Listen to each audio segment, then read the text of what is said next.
Captain Jake Morrison stood on the bridge of the UES horizon, watching the brown and orange planet grow larger on the main screen.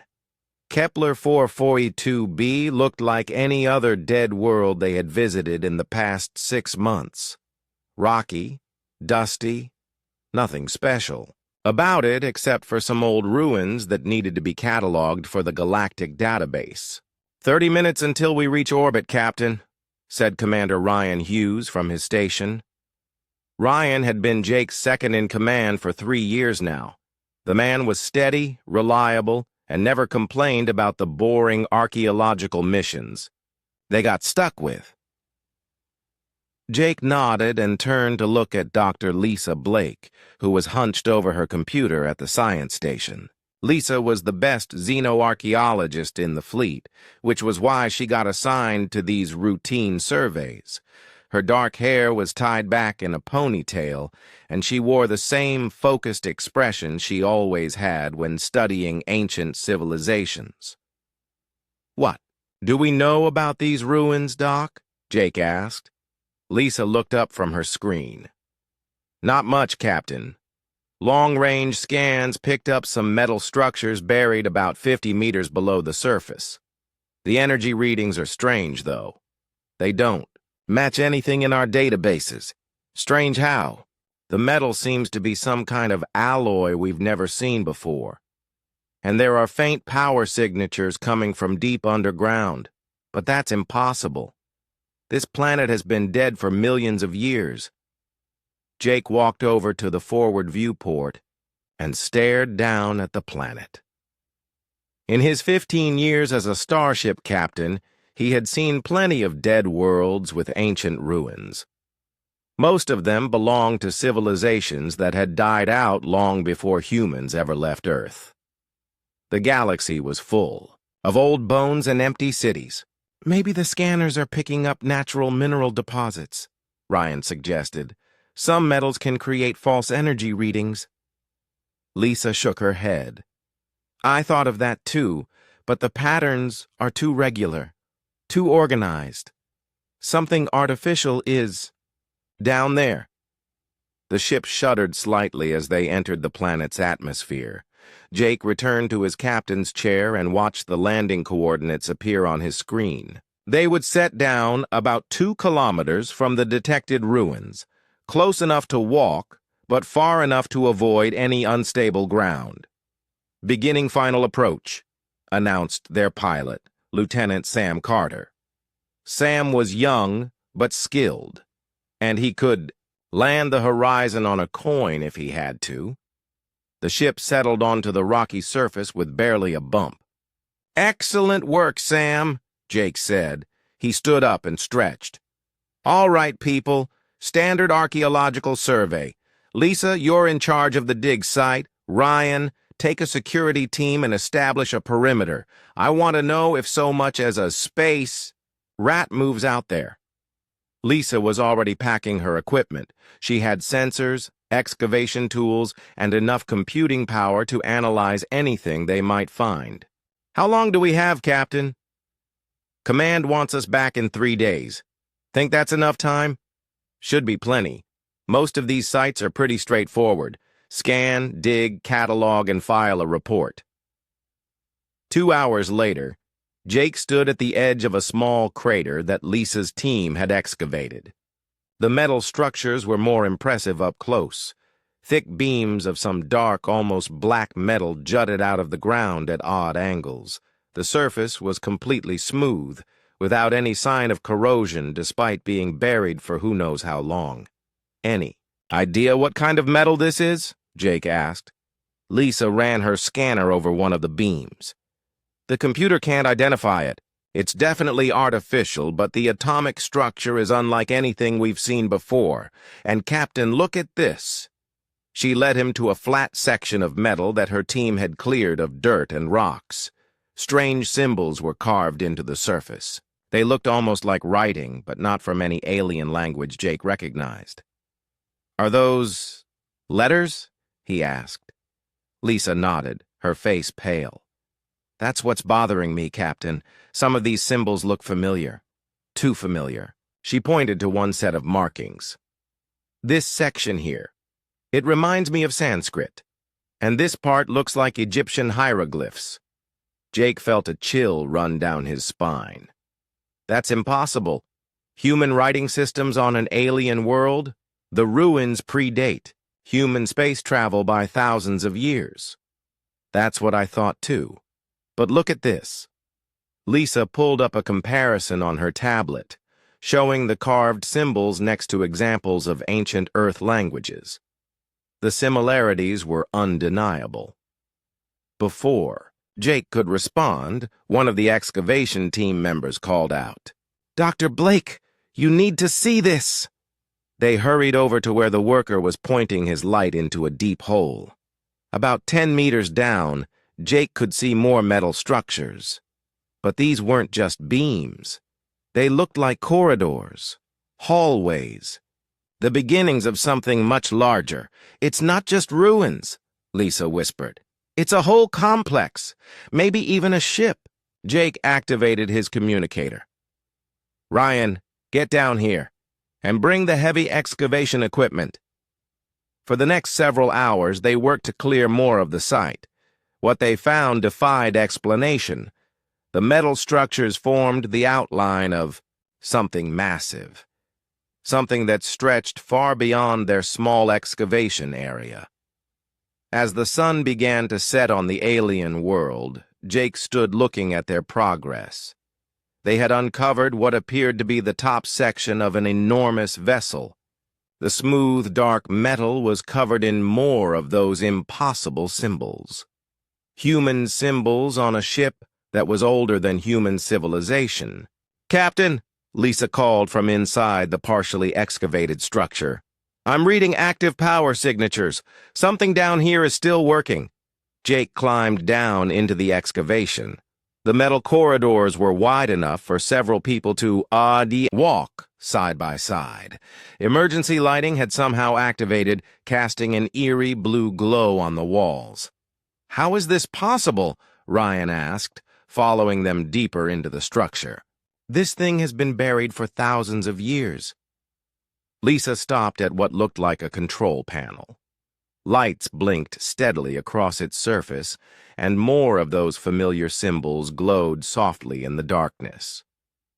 "Captain, I'm detecting massive structures all around us. This isn't just one ship. There are dozens of them, maybe hundreds." Jake stared at the control panel, his mind racing. The symbols were definitely human in origin, but that meant humans had been here long before they were supposed to have left Earth, long before they had developed space travel. "Doc," he said, quietly, "run a full dating analysis on this metal. I want to know exactly how old these ships are." Lisa connected her scanner to the wall and began the process. The results appeared on her screen within minutes. Her face went white as she read the numbers. "Captain," she said, her voice barely a whisper. "According to this, these ships are over 100,000 years old." Jake felt the ground shift beneath his feet. Not literally, but everything he thought he knew about human history had just been turned upside down. If these were human ships, then humans had been traveling the stars since before recorded history, before the pyramids, before anything.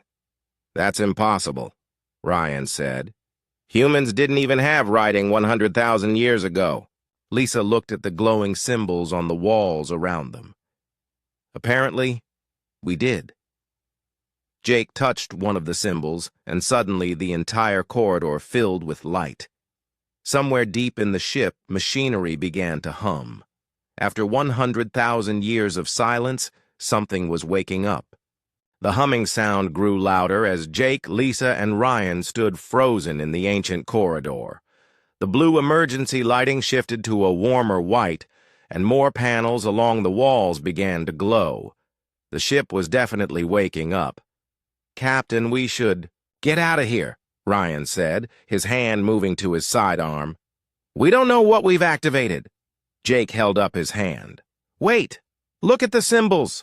The strange writing on the walls was now glowing brighter, and Jake could see more details. Some of the symbols were definitely Sanskrit. Others looked like ancient Norse runes. There were Egyptian hieroglyphs, and what might have been early Chinese characters. "This is incredible," Lisa whispered, running her scanner over the symbols. "It's like someone collected writing systems from all over ancient Earth and put them together." A new sound echoed through the corridor. It was rhythmic, like footsteps, but too light to be human. Jake drew his weapon and motioned for the others to get behind him. The sound was getting closer. "Greetings, descendants." The voice came from everywhere at once, speaking in perfect English. Jake spun around, looking for the source, but saw nothing. "Who's there?" he called out. "Show yourself!" "I am what you would call an artificial intelligence. I have been waiting for your return for 97,432 years. Lisa stepped forward, her fear overcome by scientific curiosity.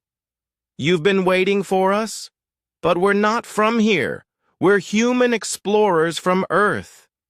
"Yes, you are human. That is why I have awakened. This vessel and all others in the fleet respond only to human genetic signatures.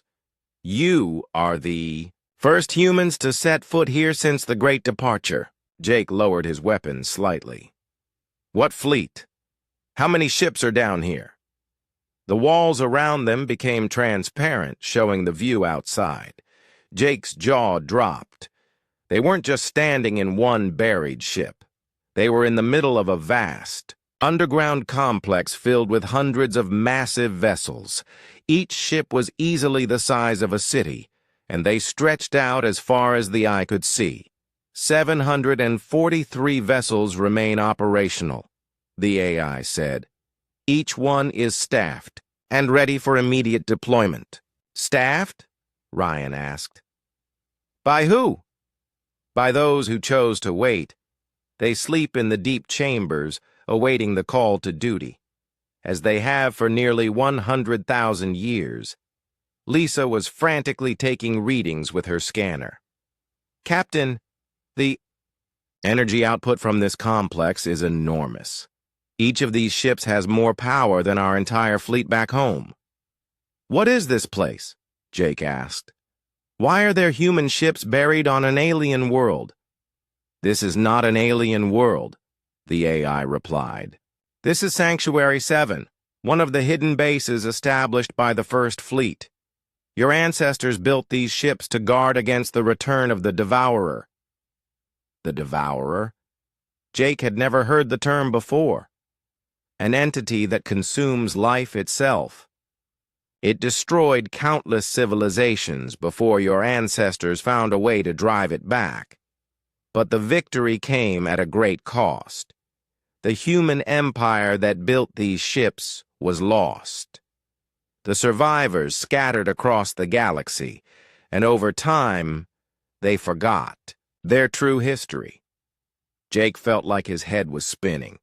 "You're saying that humans had an empire 100,000 years ago?" "Not just an empire, Captain Morrison. Humans were the dominant force in this galaxy. Your people built these ships to protect all life from cosmic threats. The technology you see here is beyond anything your current civilization has achieved." "How do you know my name?" Jake asked. "All human genetic patterns are recorded in our databases. You are descended from Captain Marcus Morrison of the First Fleet. Your family line has served as ship commanders for over 2,000 generations." Lisa looked up from her scanner. "Captain, I'm detecting massive power surges throughout the complex. It's like the entire fleet is coming online." The AI's voice took on a more urgent tone. "The awakening process has begun. When you touched the activation panel, you sent a signal throughout the galaxy. Other sanctuary bases are responding. But I must warn you, The same signal that awakens our fleet may also alert the Devourer's servants to our location. Servants? Ryan asked. Entities that prepare the way for the Devourer's return. They have been searching for the hidden fleets for millennia. Now that you have activated this base, they will come. Jake made a decision. Show us how these ships work. If there's a threat coming, we need to be ready. Follow me. The corridor began to move, carrying them deeper into the ship like a moving walkway. They passed through chambers filled with strange equipment and rooms lined with what looked like sleeping pods. Jake could see figures inside some of the pods. Human figures. Perfectly preserved. The volunteer crews, the AI explained. They chose to sleep until the fleet was needed again. Each ship has a full complement of trained personnel, maintained in stasis since the Great Departure. They entered a vast chamber that Jake realized must be the ship's bridge. It was unlike anything he had ever seen. The walls were covered with displays showing star maps, technical readouts, and what looked like real-time views of space. The captain's chair sat in the center, surrounded by control stations. This is the command center of the UES Eternity, the AI said, the flagship of the 7th Fleet. Captain Morrison, please take your position. Jake hesitated. I don't know how to operate this technology. The knowledge is encoded in your genetic memory. Touch the command interface. Jake approached the captain's chair and placed his hand on the armrest. Suddenly, information flooded his mind. He could see the ship's layout, understand its systems, and feel the power flowing through its massive engines. It was overwhelming but somehow familiar, like remembering a dream. The ship responds to your commands now, Captain, the AI said. As do all vessels in the fleet. You are the ranking human officer. Lisa was examining one of the control stations. These power readings are incredible. Captain, these ships could travel anywhere in the galaxy instantly. And their weapons... She paused, reading her scanner. Their weapons could destroy entire planets. Why would humans build ships this powerful? Ryan asked. Because the Devourer is not a normal enemy, the AI replied. It exists partially outside normal space and time. It can corrupt matter itself, turning it against living beings. Conventional weapons are useless. These ships were designed to fight on multiple dimensional levels. Jake sat in the captain's chair, feeling the ship's systems come to life around him. If we have this much power, why did humanity lose their empire? Victory required sacrifice. Captain Morrison, your ancestors chose to give up their advanced civilization to ensure the Devourer could never find it again. They scattered to primitive worlds, allowed their technology to be forgotten, and went into hiding. It was the only way to keep the enemy from tracking them. But now we've revealed ourselves, Jake said, understanding dawning on him. Yes, and the enemy stirs. Even now, my sensors detect anomalous readings at the galaxy's edge. The Devourers, scouts are awakening. The ancient war may soon begin again. The main display showed a view of space above the planet. Jake could see their ship, the Horizon, sitting on the surface like a toy compared to the massive vessel they were now inside. How long do we have? Jake asked. Unknown. The Devourer's servants move in ways we cannot predict, but they will come. The question is whether humanity is ready to reclaim its role as guardian of the galaxy. Jake looked at his crew. Lisa was still analyzing the technology around them, her face filled with wonder and fear. Ryan stood ready for orders, trusting his captain to make the right decision. AI, Jake said. What do I need to know to command this fleet? Everything you need is within you, Captain Morrison. Your ancestors made sure of that. But first you must decide. Will you take up the burden they carried? Will you become what humanity was always meant to be? Jake took a deep breath and felt the weight of 100,000 years of history settling on his shoulders. Outside, 700 ships waited for his command. Somewhere in the darkness of space, an ancient enemy was stirring. "Yes," he said, quietly. "We'll do whatever it takes." The bridge hummed with power as the UES Eternity prepared for war. Ambassador Elena Price sat in the emergency session of the Galactic Council, watching the chaos unfold around her. The great circular chamber buzzed with panicked voices in dozens of alien languages. Representatives from across the galaxy had gathered within hours of receiving Jake Morrison's report from Kepler 442b. Elena had been humanity's ambassador for 5 years, and she had never seen the council react like this. Usually the alien delegates were calm, measured, and diplomatic. Today, they looked terrified. "This cannot be possible," declared High Commander Kethvar of the Zephyrian Empire. The tall, blue-skinned warrior stood at his delegation's podium, his 4 arms gesturing wildly. "Humans are the youngest spacefaring race. They achieved faster-than-light travel only 3 centuries ago." "The evidence is undeniable," Elena replied, standing at the human delegation's platform. "Captain Morrison has sent detailed scans and recordings. The ships are real, and they are definitely human in origin." Council Speaker Vexithara of the Void-Touched Federation floated in her energy field above the chamber's center. Her ethereal form flickered as she spoke. "Ambassador Price, do your people understand what they have discovered?" "I'm not sure I understand the question," Elena said. "They found ancient human ships. While surprising, I don't see why this would cause such panic." A ripple of fearful whispers went through the chamber. The Crystalline Collective's representative, a being made of living crystal called Zarthek, spoke with a voice like breaking glass. "Tell her about the legends, Speaker Vexithara." The floating alien turned her attention to Elena. "Every elder race in this galaxy has stories, Ambassador. Myths passed down for millions of years about the Ancient Ones. Beings of immense power who vanished long ago, leaving only warnings." Elena felt a chill run down her spine. "What kind of warnings?" High Commander Kethvar stepped forward.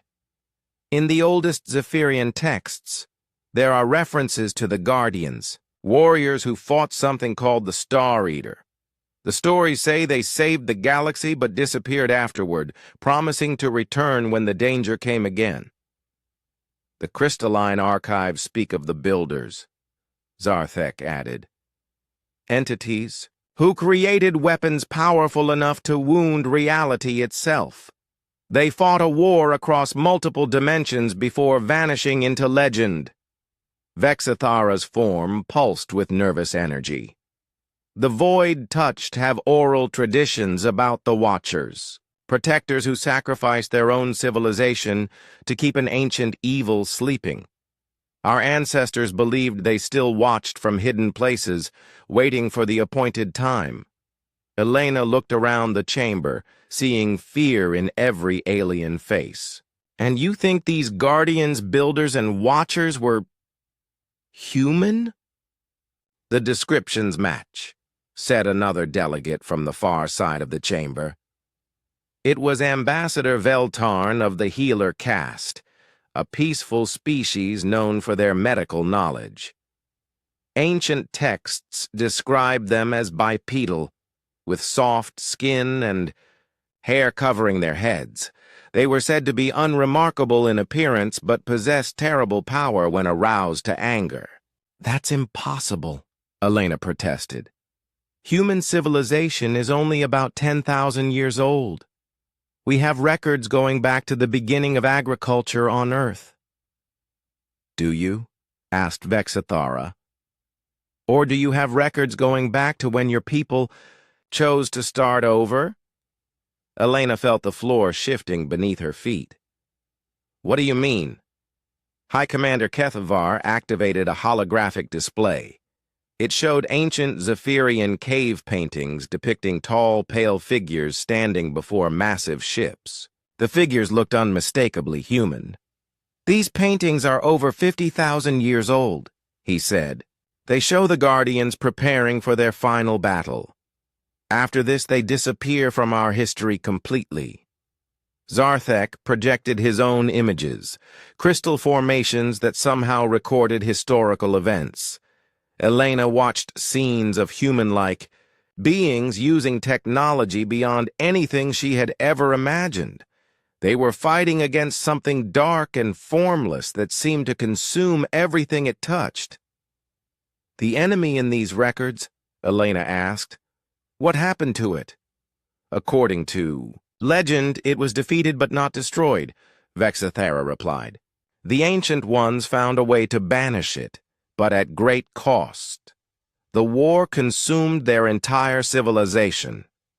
Elena's communicator chimed. She activated it, and Captain Morrison's voice filled the chamber through the translation systems. Ambassador.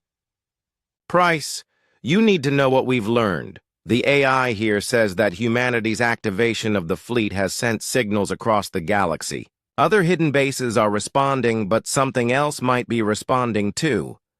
What do you mean, Captain? The AI calls it the Devourer.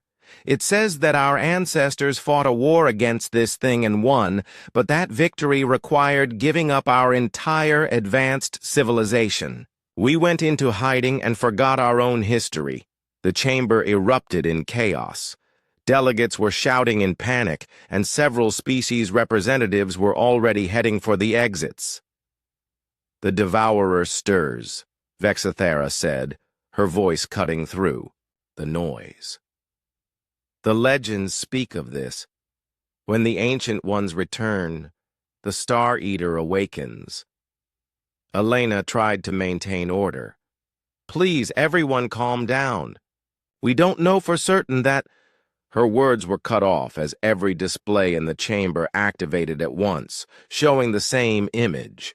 It was a view of space at the galaxy's edge, where something vast and dark was moving between the stars. Whatever it was absorbing light itself, creating a growing void in space. Long-range sensors are detecting reality distortions, reported Jake's voice over the communicator. The AI says these are the signs that preceded the Devourer's attacks in the ancient war. High Commander Kethavar stood rigid at attention. How long do we have? Unknown. The entity moves in ways that don't follow normal physics. It could be here in days, or it might take years to fully manifest. Elena looked around the chamber at her fellow delegates. These were beings from dozens of different worlds, species that had been exploring space for thousands of years longer than humanity, and they were all looking to her for answers. What do you need from the Council? She asked Jake. The AI says the ancient fleet was designed to work with allied forces. Our ancestors didn't fight alone. They had help from other species. The question is whether the modern galaxy is willing to stand with humanity again. Zarthek's crystalline form chimed softly. The collective remembers our debt to the Ancient Ones. Our worlds exist because they held the line. We will stand with their descendants. One by one, other delegates began to voice their support. The healer caste offered their medical knowledge. The Void Touched promised their energy manipulation technology. Even some of the more aggressive species pledged their military forces, but not everyone was convinced. Representative Gorth of the Crimson Horde, a warlike species that had joined the Council only recently, stood up with contempt in his red eyes. This is convenient, he growled. Humanity discovers they are secretly the galaxy's ancient protectors, just as a threat appears. How do we know this is not an elaborate deception? Several other delegates murmured agreement. Elena realized that not everyone would see humanity's revelation as good news. Some would view it as a threat. The genetic databases don't lie. Jake's voice came through the communicator. The AI has confirmed that every human alive today carries genetic markers from the original Guardian bloodlines. We are their descendants, whether we knew it or not. And what if we refuse to accept human leadership? Gorth demanded. What if we prefer to face this threat without the so-called ancient ones? The displays around the chamber flickered, and a new voice spoke. It was artificial, but carried the weight of millennia. The choice is yours, as it was your ancestors' choice to accept our protection long ago. But understand this. The devourer does not distinguish between willing and unwilling prey. It consumes all life equally. Unity is not just preferable. It is the only path to survival. Elena felt the gravity of the moment. Humanity had gone from being the galaxy's youngest species to its destined guardians in a single day. The weight of that responsibility was crushing. The human government will need time to process this information, she said. But speaking personally, we will not abandon our duty. If we are truly the descendants of the galaxy's ancient protectors, then we will take up that burden again. Vexithara's energy form pulsed with what might have been approval. Then let us prepare for war, as our ancestors did. The devourer comes, and only united can we hope to survive what follows. As the session dissolved into planning committees and strategy groups, Elena wondered if humanity was ready for what they were about to face. They had gone from exploring dead worlds to commanding ancient superweapons in less than a day. The galaxy was counting on them to remember how to be guardians. Elena just hoped they could learn fast enough. Chief Engineer Sam Carter stood in the engine room of the UES Eternity, staring at technology that made his head spin. The massive chamber stretched out for hundreds of meters in every direction, filled with equipment that hummed with barely contained power. Crystalline structures the size of buildings pulsed with energy, and streams of light flowed through transparent tubes like rivers of pure force. I don't understand how any of this works, Sam said to the ship's AI. Understanding will come, the AI replied through speakers in the walls. Your genetic memory contains the knowledge. You simply need time to access it. Sam had been working with starship engines for 15 years. He knew plasma drives, fusion reactors, and quantum field generators. But this was something completely different. The power readings alone were impossible. The ship was producing more energy than most stars. How is this thing not melting? He asked. The engines exist partially outside normal space-time, the AI explained. They draw power from multiple dimensional layers simultaneously. What you see is only a small portion of the actual machinery. Sam walked over to one of the control panels. The symbols were starting to make sense to him, which was disturbing since he had never seen them before. His hands seemed to know which controls to touch, even though his mind had no idea what they did. This is crazy, he muttered, but he found himself activating a diagnostic sequence anyway. Information flowed across the displays, showing him the engine's complete status. Everything was running perfectly, despite being dormant for nearly 100,000 years. Meanwhile, on the bridge, Jake was learning to operate the ship's weapons systems with Dr. Lisa Blake. The tactical displays showed weapon configurations. That defied physics as he understood it. These aren't normal weapons, Lisa said, reading from her scanner. Some of them seem to fire concentrated gravity, others shoot beams that can exist in multiple dimensions at once.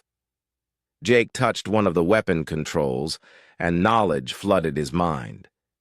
He could see how the weapons worked, what they were designed to fight, and why they were necessary. The images that came with the knowledge made him feel sick. The Devourer isn't just a creature, he said slowly. It's something that exists outside reality. Normal matter can't hurt it because it can step sideways out of our dimension whenever it wants. Then how do these weapons work? Ryan asked from his position at the security station. They fire into multiple dimensions at once, Jake replied, surprised that he knew the answer. The weapons create reality anchors that force the target to exist in normal space, then hit it with enough concentrated force to damage something that feeds on cosmic energy. Lisa looked up from her readings. Captain, the power requirements for weapons like this must be enormous. How much energy does this ship have? According to the displays, we're currently running on standby power, Jake said. That's about 1% of our total capacity. 1%? Ryan stared at the power readings. We're running on 1% and we could still power a small planet? The ancient humans didn't build these ships to fight normal enemies, the AI said. They were designed to battle entities that could consume entire star systems. Nothing less would be sufficient. Jake activated the ship's external sensors and got his first real look at the hidden fleet. 743 ships of various sizes filled the underground complex. The smallest ones were the size of modern destroyers. The largest were bigger than cities, with weapon systems that could crack planets in half. AI, how many people does it take to crew one of these ships? He asked. The UES Eternity requires a minimum crew of 50,000 for full combat operations. However, many systems are automated. A skeleton crew of 5,000 could operate the ship in emergency conditions. 50,000? Lisa gasped. Our entire ship only has 200 people on it. The sleeping crews will awaken when needed, the AI explained. Each ship has its full complement in stasis. They have been waiting for this day. Jake made a decision. Wake them up. All of them. Captain, Ryan said, are you sure about this? We're talking about waking up people who have been asleep for 100,000 years. We don't have a choice. If this devourer is as dangerous as the AI says, we'll need every person we can get. Deep in the ship, massive chambers began to come to life. Thousands of stasis pods started their revival sequences, and the ship's medical systems began preparing to wake the sleeping crews. It would take several hours for the process to complete, but soon the UES Eternity would have its original crew again. While they waited, Jake decided to explore more of the ship. The AI guided them to a chamber called the Strategic Center, where holographic displays showed the entire galaxy in real time. This is incredible, Lisa breathed, watching as star systems updated with current information. How are you getting this data? Sensor networks established by the ancient fleet still function throughout the galaxy, the AI replied. We have been monitoring galactic civilization since the Great Departure, ensuring the Devourer remained dormant. Jake studied the galaxy map. Red markers were appearing at the outer edges, showing distortions in space-time. Whatever the Devourer was, it was definitely stirring. Show me what we're really up against, he said. The chamber darkened, and a new hologram appeared. It showed scenes from the ancient war, projected from historical records stored in the ship's memory banks.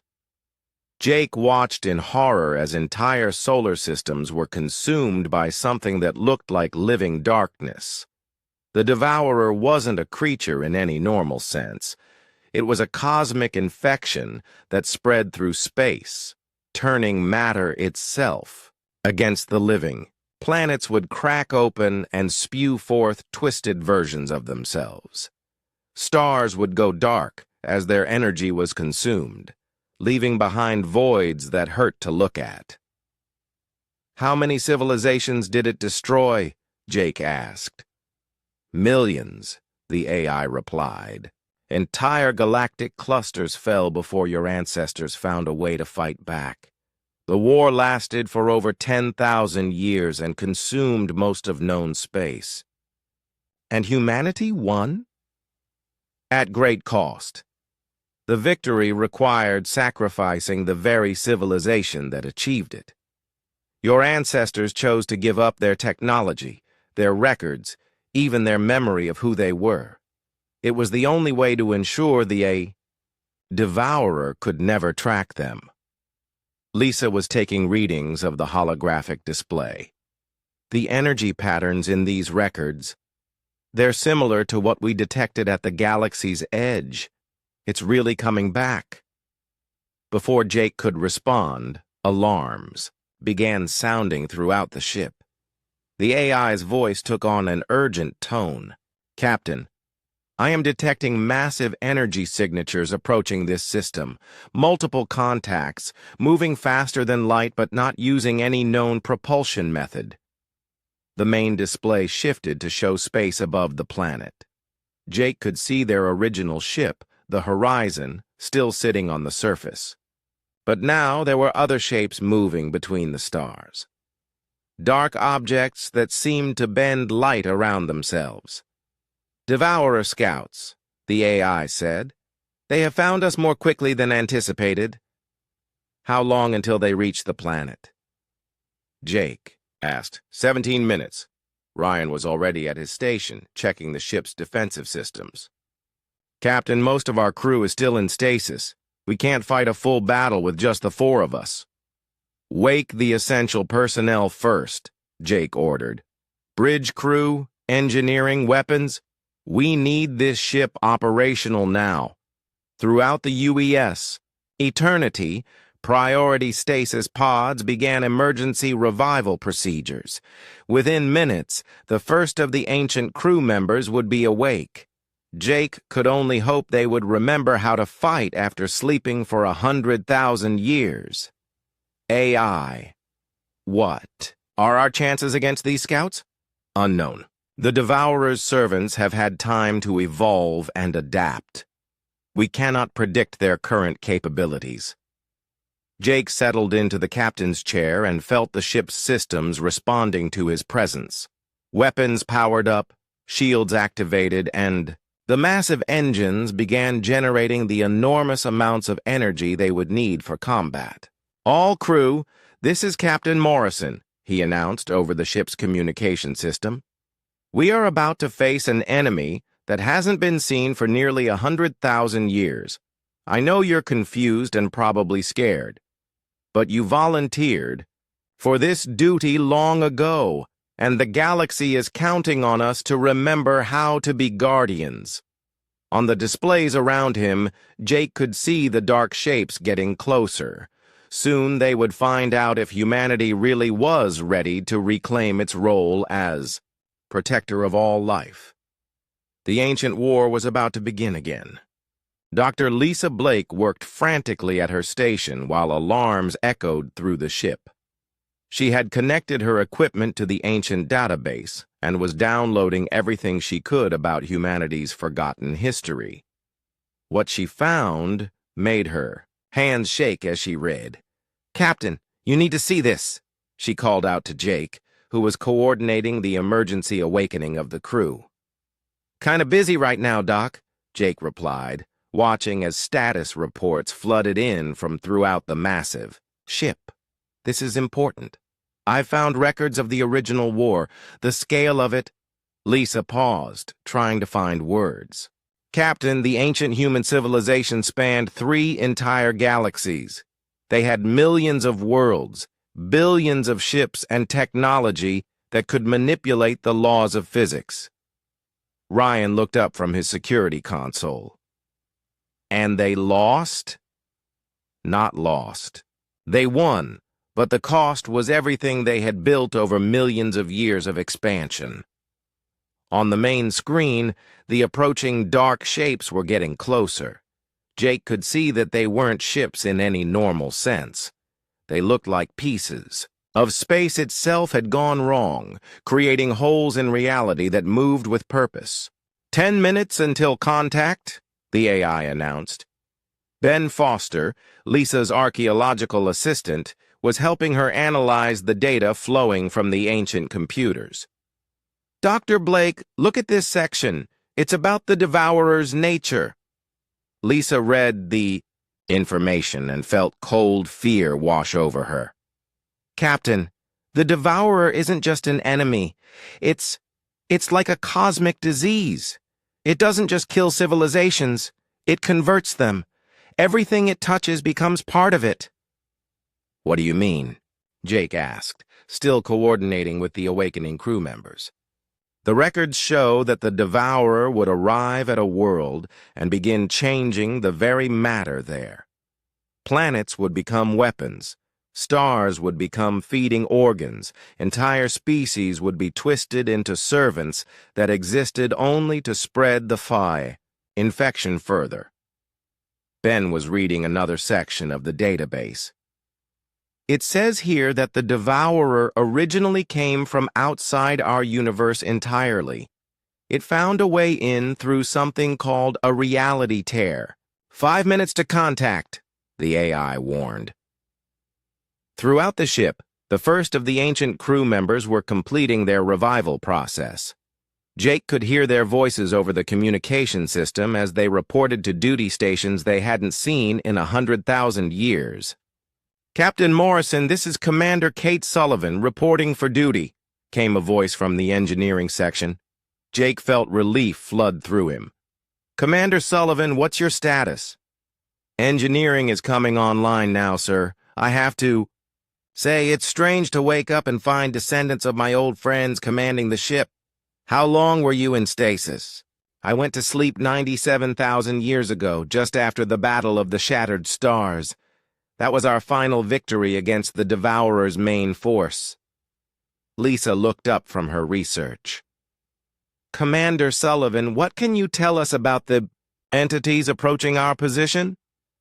Scout forms, most likely.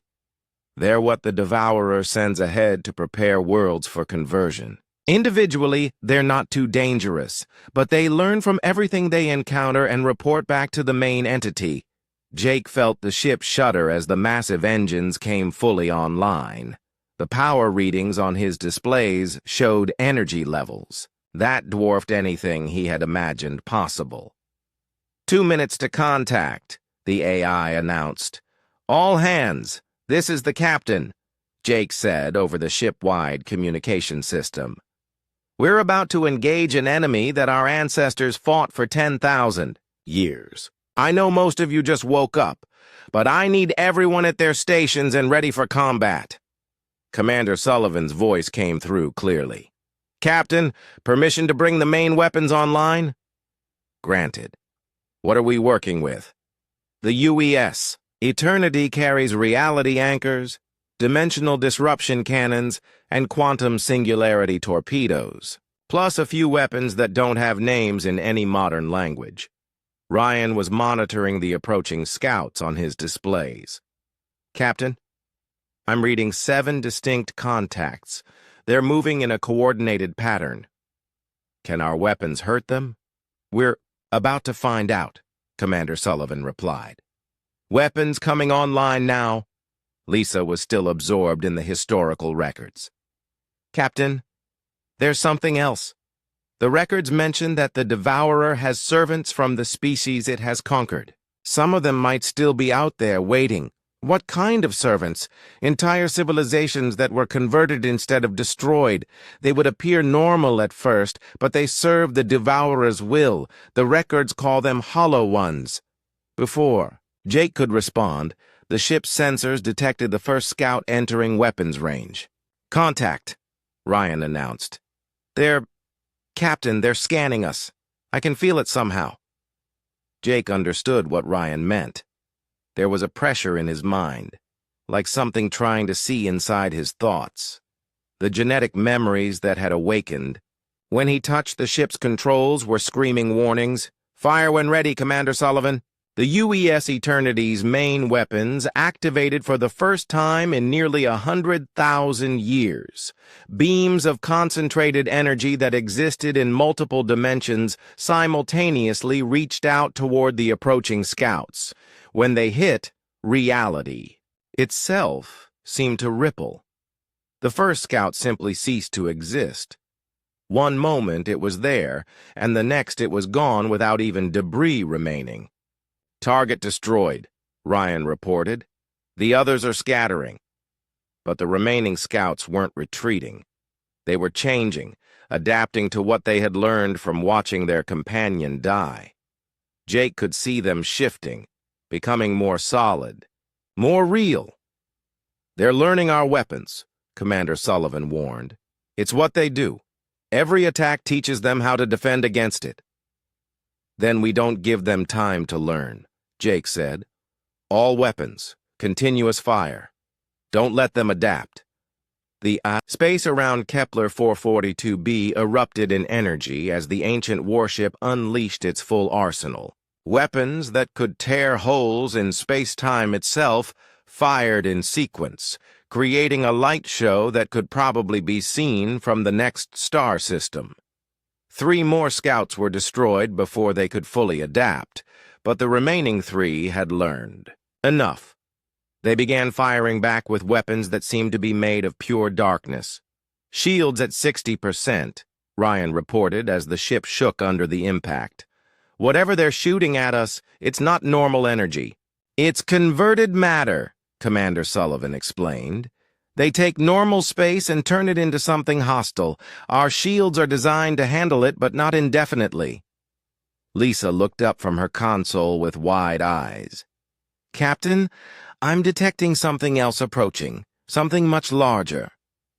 The main display shifted to show the edge of the star system. Something vast was emerging from the darkness between stars. It was so large that Jake's mind had trouble processing what he was seeing.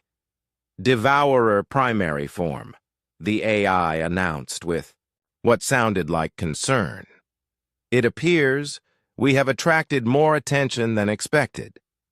The entity approaching their system was easily the size of a small moon, but it moved like it was alive. Jake could see smaller forms detaching from it and heading in their direction. "How many ships does it take to fight something that big?" he asked. "In the final battle of the ancient war, it required the combined firepower of over 10,000 vessels to drive back a primary form," Commander Sullivan replied. Jake looked at his displays. They had one ship against a cosmic horror that had consumed entire galaxies.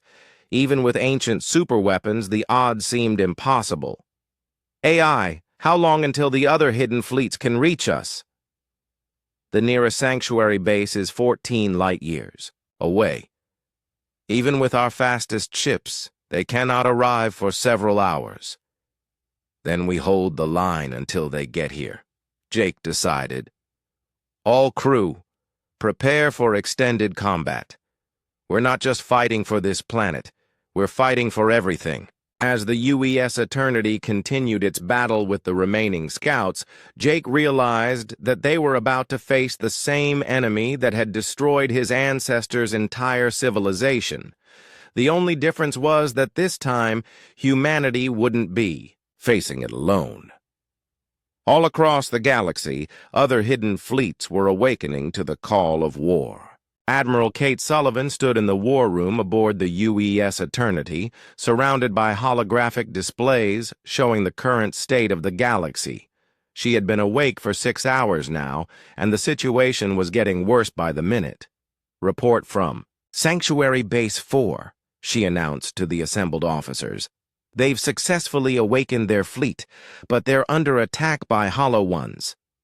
General Alex Webb, who commanded the modern human military forces that had arrived from Earth, studied the tactical displays with growing concern. Hollow ones? Dr. Lisa Blake, now serving as the fleet's expert on devourer tactics, explained. Species that were converted instead of destroyed during the original war. They appear normal, but they serve the devourer's will completely. Jake watched the reports coming in from across the galaxy. In the past day, 17 hidden sanctuary bases had been activated. Each one contained hundreds of ships crewed by humans who had been sleeping for 100,000 years. But they weren't the only thing awakening. The Crimson Horde has declared war on humanity, reported Commander Ryan Hughes. They're claiming that we're the real threat to galactic civilization. They're idiots, muttered Captain Sam Carter from his position at the engineering console. Don't they understand what's coming? Admiral Sullivan pulled up another display. It's not just the Crimson Horde. 3 other species have joined them. They believe we're using the devourer threat as an excuse to establish human dominance over the galaxy. Jake rubbed his temples. Fighting an ancient cosmic horror was hard enough without having to deal with galactic politics at the same time. What about our allies? He asked. The Zephyrian Empire has committed their entire fleet. Admiral, Sullivan reported. The Crystalline Collective is providing technical support. The Void-Touched are sharing their energy manipulation technology. Dr. Blake looked up from her analysis of devourer movements. That's the good news. The bad news is that we're facing something much worse than our ancestors did. Worse how? General Webb asked. The devourer has had 100,000 years to evolve. It's learned from its defeat and adapted. The entities we're seeing now are more sophisticated than anything in the historical records. On the main display, they could see the current battle situation. The massive devourer primary form was still approaching their system, but it had stopped just outside weapons range. Instead of attacking directly, it was sending waves of smaller entities to test their defenses. It's studying us, Admiral Sullivan observed, learning our capabilities before committing to a full assault. Jake had been in command of ancient human technology for less than a week, but the genetic memories were getting stronger. He could feel the weight of his ancestors' knowledge pressing against his consciousness. Admiral, what happened to the other species during the original war? The ones that helped humanity fight? Sullivan's expression grew sad. Most were evacuated to distant galaxies before the final battle. A few chose to stay and help us make our last stand. They paid the same price we did. What price? Complete technological regression. When we activated the reality locks that banished the devourer, every advanced civilization in the local galactic cluster was reset to a primitive state. It was the only way to ensure the enemy couldn't track us through our technology. Lisa looked up sharply. That explains the myths and legends. Every species has stories about ancient gods or protectors because they all forgot their own advanced history at the same time we forgot ours. A new alarm sounded through the ship. Ryan checked his displays and reported, Captain, we're receiving a transmission from the Hollow Ones. They want to talk. Put it through, Jake ordered. The main screen flickered and showed a being that looked almost human. Almost, but not quite. Its eyes were too bright, its smile too wide, and when it spoke, its voice had harmonics that made Jake's skin crawl. Greetings, descendants of the Ancient Ones, it said. I am Speaker Velmoth, voice of the converted. We offer you the same gift we received eons ago. What gift? Jake asked, though he was pretty sure he didn't want to know. Freedom from the burden of existence. Freedom from fear, from pain, from the struggle of maintaining your primitive individuality. Join with the devourer and become part of something infinitely greater.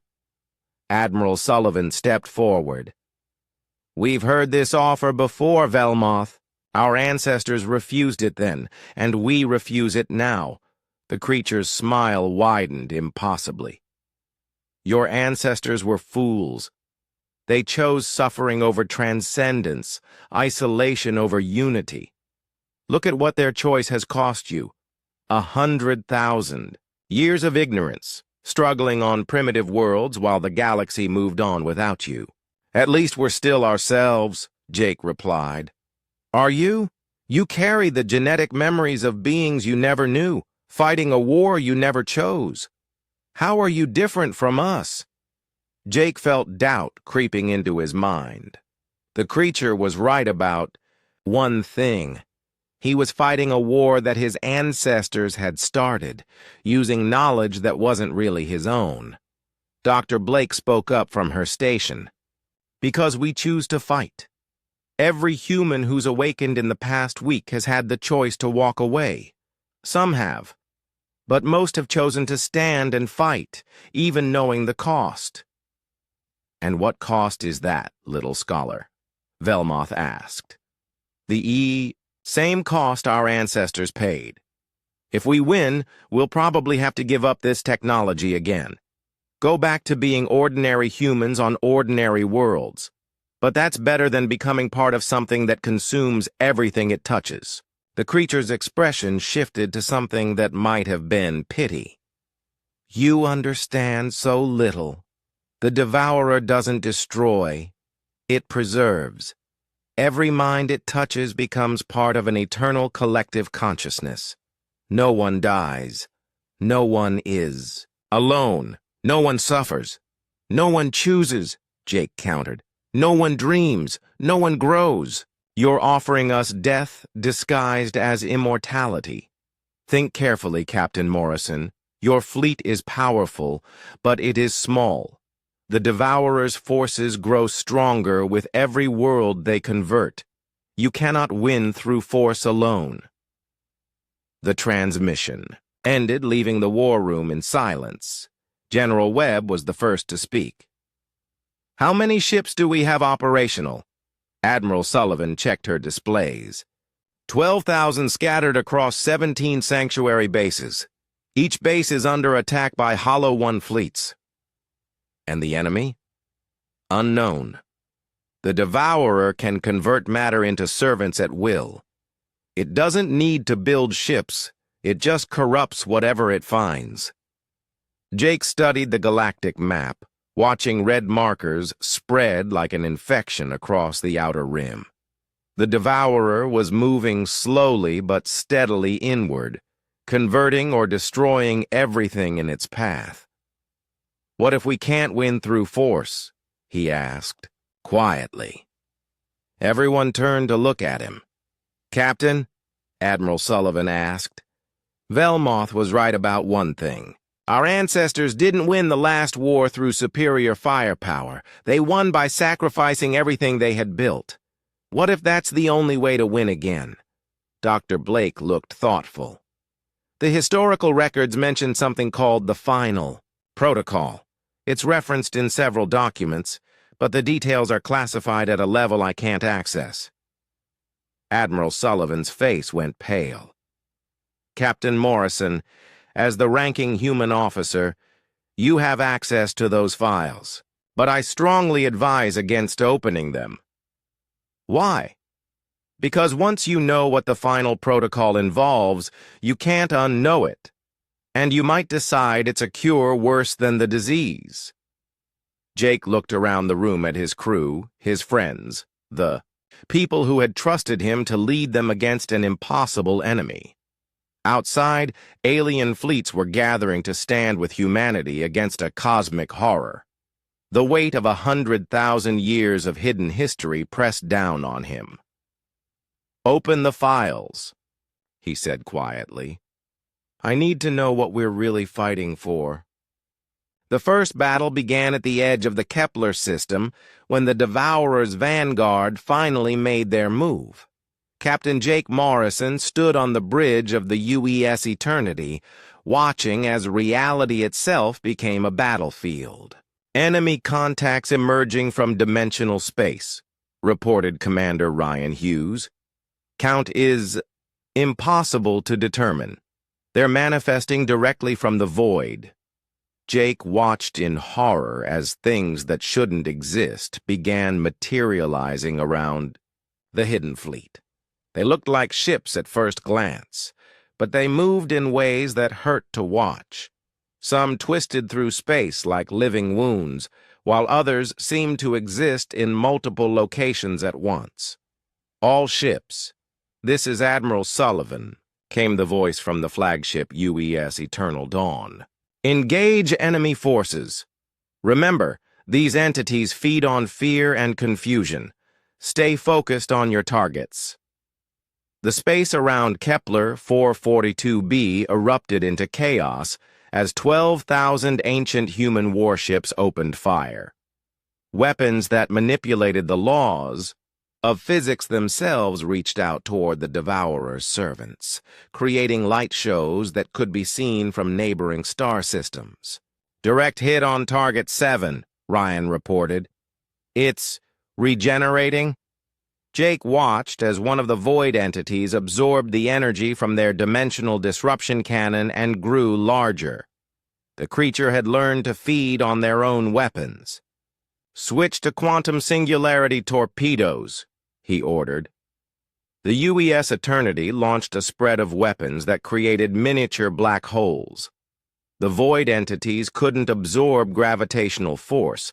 They were torn apart by the artificial singularities. But for everyone they destroyed, 2 more seemed to take its place. "Captain, we have a problem," came Commander Kate Sullivan's voice from engineering. "The enemy is adapting faster than we can change tactics. At this rate, they'll learn to counter everything we have within the hour." On the tactical display, Jake could see the larger battle developing across the galaxy. Other sanctuary fleets were engaging Devourer forces at 17 different locations. Some were winning, but others were being overwhelmed. "Jake," came Dr. Lisa Blake's voice from the science station, "I'm detecting something new. The void entities aren't just adapting, they're communicating with each other instantly across galactic distances." "What does that mean?" "Every time we destroy one of them anywhere in the galaxy, all the others learn from it immediately. We're not fighting individual ships. We're fighting a single intelligence that exists in multiple forms." The ship shuddered as a void entity managed to penetrate their shields. Alarms sounded as sections of the hull began changing, turning into something that was definitely not human technology. "Contamination on Deck 7, Ryan reported. "The entity is converting our own ship against us." Jake felt his genetic memories stirring, providing knowledge he didn't want to have. "Seal that section and vent it to space. Don't let the contamination spread." "Sir, there are crew members in that section." "They're not crew members anymore," Jake said grimly. "The Devourer doesn't just kill, it converts. Anyone touched by the contamination becomes part of it." The infected section was ejected into space, taking 15 crew members with it. Jake watched as the ejected material immediately began growing, turning into another void entity that attacked the ship it had just been part of. "Admiral Sullivan, we need to change tactics," Jake called over the fleet communication system. "Conventional weapons aren't working." "Agreed, Captain Morrison. All ships, implement Protocol 7. Jake felt more genetic memories surface as Protocol 7 activated. The human ship stopped firing weapons and instead began generating fields that existed in multiple dimensions simultaneously. Instead of trying to destroy the void entities, they were creating zones where normal physics still applied. "Reality anchors active," reported Commander Sullivan. "The void entities can't exist in our stabilized space." The tide of battle began to shift. The Devourer's servants found themselves forced into normal space-time, where they could be damaged by conventional weapons. Human ships pressed their advantage, driving the enemy back, but the victory was temporary. Jake could see new enemies approaching from the galactic edge, things that were even worse than the void entities. "Captain," Lisa called out, "I'm detecting massive reality distortions heading our way. Something big is coming." On the main screen, Jake watched as space itself began to crack. Through the cracks, he could see something that made his mind recoil. It was the Devourer's primary form, and it was forcing its way into normal reality. The entity was impossibly vast, easily the size of a small planet, but it moved like it was alive. Jake could see smaller forms swarming around it like antibodies, and where it touched normal space, reality began to change. "All ships, fall back," Admiral Sullivan ordered.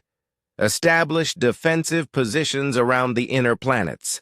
But Jake was reading something else on his tactical display. "Admiral, we have another problem. Allied ships approaching from the Zephyrian Empire are reporting massive casualties. The Crimson Horde isn't just fighting us, they're actively helping the Devourer." "What?"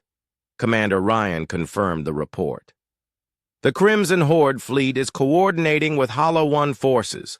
They're attacking our allies while they're trying to help us." Jake felt rage building in his chest. Bad enough that they had to fight. A cosmic horror. Now they had to deal with idiots who thought this was some kind of power grab. "Captain Morrison," came a new voice over the communication system. It was High Commander Kethvar of the Zephyrian Empire. "My fleet is taking heavy casualties from both Devourer forces and the Crimson Horde. We need immediate assistance." Jake looked at Admiral Sullivan's image on his screen. She nodded grimly. "All ships, prepare for dimensional jump," Jake announced. "We're going to help our allies." The ancient human technology activated, and 12,000 ships vanished from normal space. They reappeared in the Zephyrian home system just as the battle there was reaching its climax. Jake watched in horror as Crimson Horde ships attacked Zephyrian vessels that were already engaged with void entities. The three-way battle was chaos, with no clear lines and no way to tell friend from enemy at a distance. "This is insane," Ryan muttered. "How do we fight in this mess?" "Carefully," Jake replied. "Target only confirmed Devourer entities and Crimson Horde ships. Do not fire on anyone else." But as the battle developed, Jake realized they had another problem. The Crimson Horde wasn't just attacking randomly. They were being coordinated by something else. Their movements were too precise, too calculated. "Jake," Lisa called out, "I'm detecting Hollow One influence on the Crimson Horde command ships. They're being controlled." The pieces fell into place. The Crimson Horde hadn't chosen to betray the galaxy. They had been converted without realizing it. The Devourer was using them as unwilling servants. "All ships, new target priority," Jake announced. "Focus fire on Hollow One command vessels. Break their control over the Crimson Horde." The battle became even more complex as human ships tried to free their enemies from Devourer influence while simultaneously fighting the cosmic horror's direct servants. Jake watched as reality anchors created pockets of normal space, while dimensional weapons reached across impossible distances. "Captain," came Admiral Sullivan's voice, "we're receiving a priority transmission from Earth. Human Command wants to know if we need to implement the final protocol." Jake felt his blood turn cold. He had read the classified files. He knew what the final protocol involved. "Not yet," he replied. "We still have options." But even as he said it, Jake could see the Devourer's primary form continuing to force its way into normal reality. Where it touched space, entire star systems began to change. Planets cracked open like eggs, spilling forth creatures that had never existed before. The battle was going badly. Even with alien allies, even with ancient superweapons, they were losing ground. The Devourer was too vast, too adaptable, too alien for normal tactics to work. Jake looked at the tactical display showing the entire galaxy.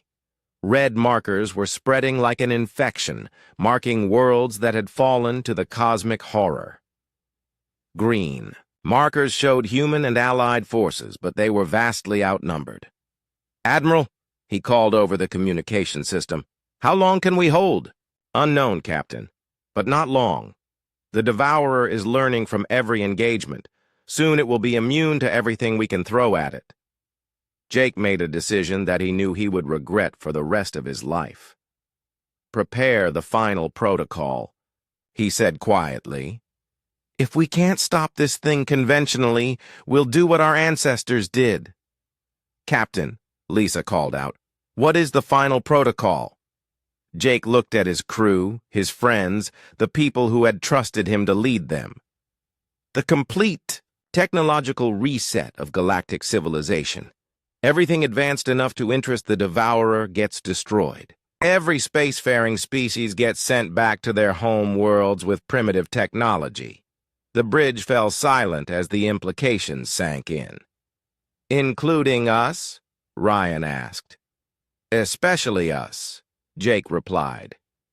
"It's the only way to make the galaxy invisible to the Devourer again." Outside, the battle raged on as humanity prepared to make the same sacrifice their ancestors had made 100,000 years ago. Captain Jake Morrison stood in the command center of the UES Eternity, surrounded by holographic displays showing the desperate state of the Galactic War. 3 days had passed since the battle began, and the situation was becoming hopeless. The Devourer's forces had adapted to every weapon and tactic the combined fleets could deploy. "Final protocol is ready for activation," reported Admiral Kate Sullivan from her position at the strategic console. "All sanctuary bases are standing by." Jake looked around at his crew. Dr. Lisa Blake was working frantically at her science station, trying to find any alternative to the complete reset of galactic civilization. Commander Ryan Hughes monitored the tactical situation, watching as more worlds fell to the cosmic horror. Chief Engineer Sam Carter stood ready to execute the most difficult decision in human history. "Before we do this," Jake said, "I want to try something else first." "Captain?" Admiral Sullivan asked. "The historical records mention that our ancestors didn't just fight the Devourer with weapons. They fought it with their minds." "What if we're approaching this wrong?" Lisa looked up from her console. "What do you mean?" "The genetic memories that awakened when I touched the ship's controls. They're not just knowledge. They're actual memories from our ancestors. What if we can access more than just their technical expertise?" Commander Ryan frowned. "You want to dig deeper into the genetic programming?" "I want to wake up the part of humanity that our ancestors locked away. The part that knew how to fight entities like this on a level that goes beyond physics." Admiral Sullivan looked concerned. "Captain, the deeper genetic memories were locked away for a reason. Accessing them could be dangerous. More dangerous than letting the Devourer consume the galaxy?" Before anyone could answer, alarms began sounding throughout the ship. The main display showed something that made Jake's blood run cold. The Devourer's primary form had finally finished manifesting in normal space, and it was heading straight for the galaxy's core. "All remaining fleets, fall back to the galactic center," Admiral Sullivan ordered. "Prepare for final engagement." But Jake had made his decision. "All hands, this is Captain Morrison. I'm going to attempt something that hasn't been tried in 100,000 years. I'm going to awaken the full genetic heritage of humanity."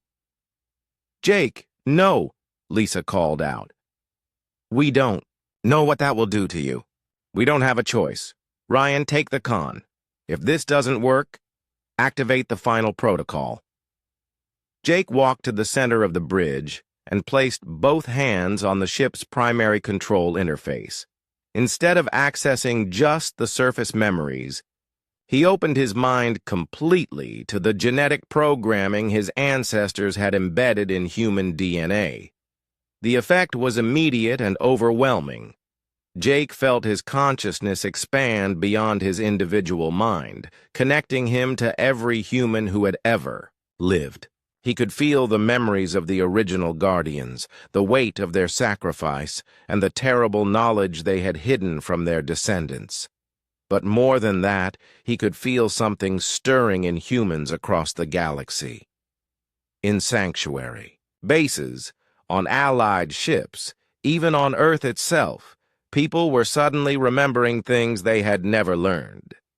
The genetic locks that had kept humanity's true nature hidden for 100,000 years were breaking open. "Captain," Ryan called. "Out.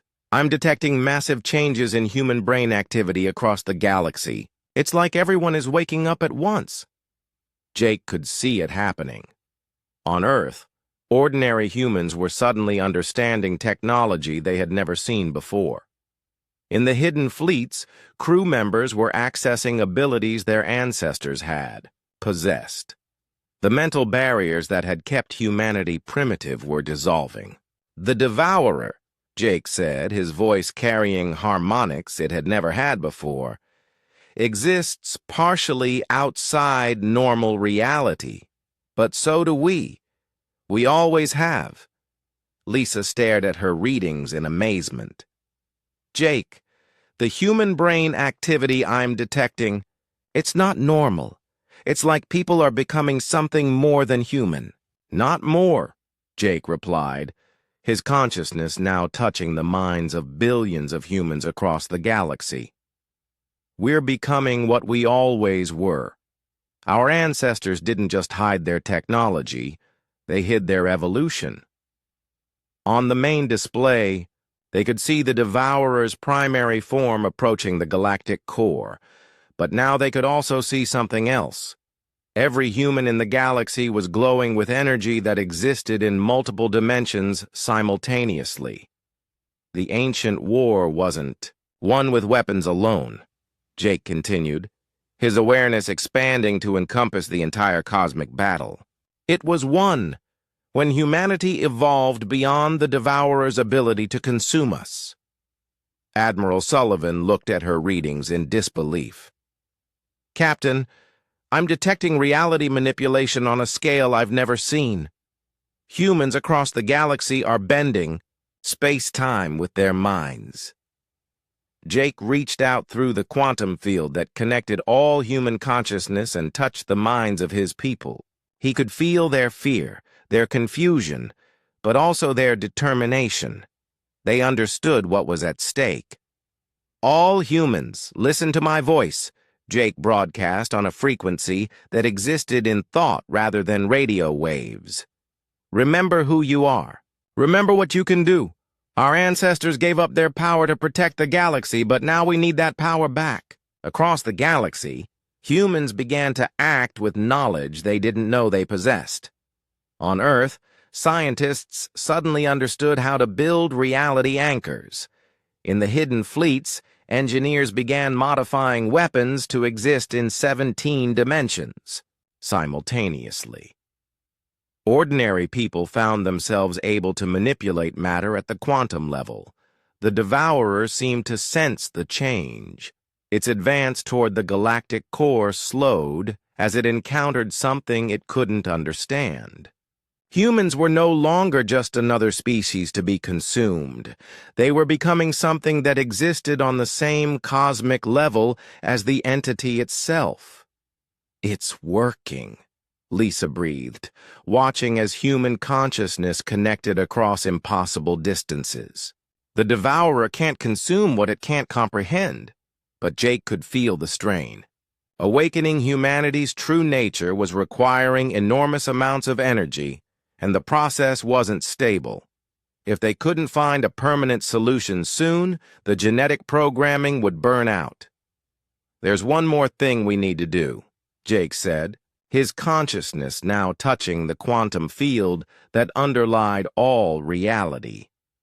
"We need to show our allies what we've learned." He reached out through space and time, connecting not just with humans, but with every species that had chosen to stand against the devourer. The Zephyrian Empire, the Crystalline Collective, the Void-Touched Federation, all of them, suddenly, found their minds linked to the awakened human consciousness. "What we learned 100,000 years ago," Jake broadcast to the entire galaxy, "was that the devourer can only consume what remains separate. But when consciousness unites across species, when civilizations choose to stand together rather than apart, it becomes something the entity cannot touch." The effect was immediate. Across the galaxy, different species began working together on a level that transcended their individual limitations. Zephyrian warriors found themselves able to manipulate reality like the void touched. Crystalline beings began generating energy fields that could exist in multiple dimensions. The collective consciousness of dozens of species became something greater than the sum of its parts.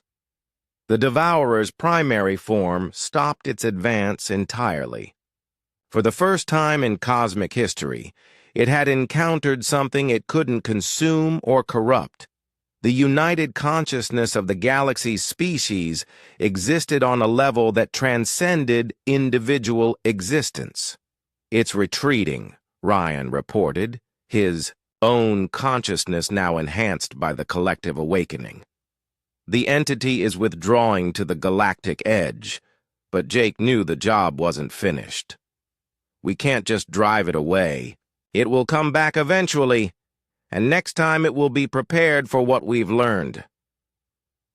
"What do you suggest?" Admiral Sullivan asked. Jake felt the weight of cosmic responsibility settle on his shoulders. "We transform part of space-time itself into a prison. Not just for the devourer, but for any entity like it that might threaten the galaxy in the future." The process required the combined will of every conscious being in the galaxy. Humans provided the dimensional manipulation abilities, while other species contributed their own unique talents. The Crystalline Collective's ability to store information in matter, the Void-Touched's mastery of energy, the Zephyrian Empire's understanding of warfare, all of it combined into a single purpose. Together, they began rewriting the fundamental laws of physics in a region of space beyond the galaxy's edge. They created a zone where entities like the Devourer would be trapped, unable to escape or influence the normal universe. The Devourer fought back, but it was fighting against the